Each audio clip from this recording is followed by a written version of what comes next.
allied with the combat soldiers, anti-war teams entered the dangerous areas. They called on the people to remain calm.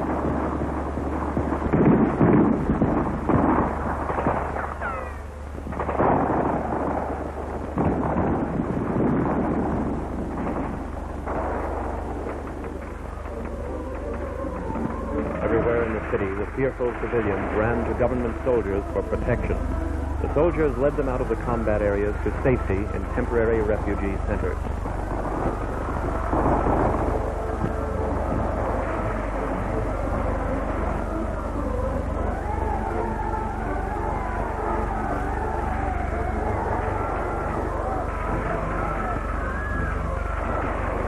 Doctors and nurses of the medical corps came to the aid of the civilian wounded in the city.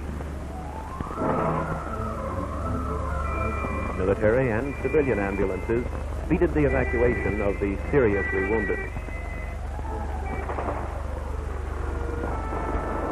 Among the real heroes of the day were the firefighting squads.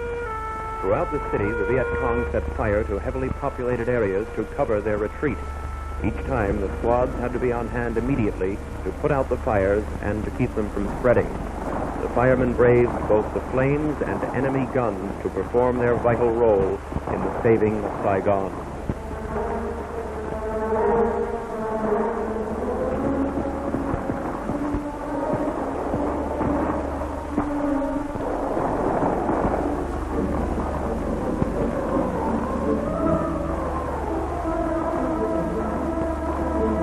Wherever the fighting was the heaviest, psychological warfare and civic action teams were on hand.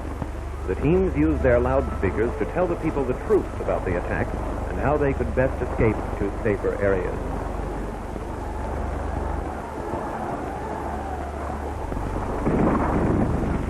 The teams used their loudspeakers continually to appeal to the enemy to lay down his arms and surrender. Many Vietcong responded to the calls to surrender. In some areas, entire squads surrendered as a unit. These prisoners proved an excellent source of information. They told of the lack of morale and fighting spirit in their ranks.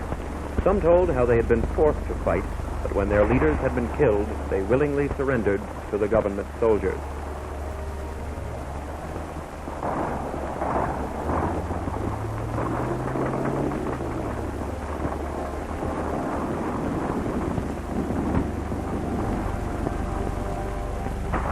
As the battle progressed, the bodies of stubborn Vietcong littered the streets. Piles of Red Chinese and Russian weapons were taken from the dead and defeated communist troops. This elderly man, a lifelong resident of Saigon, showed the soldiers the best way to surround the area the communists had infiltrated. Communist violence quickly turned large sections of the capital city into an inferno filled with frantic residents trying to save themselves and what few possessions they could carry with them. In a matter of hours, the homeless numbered tens of thousands.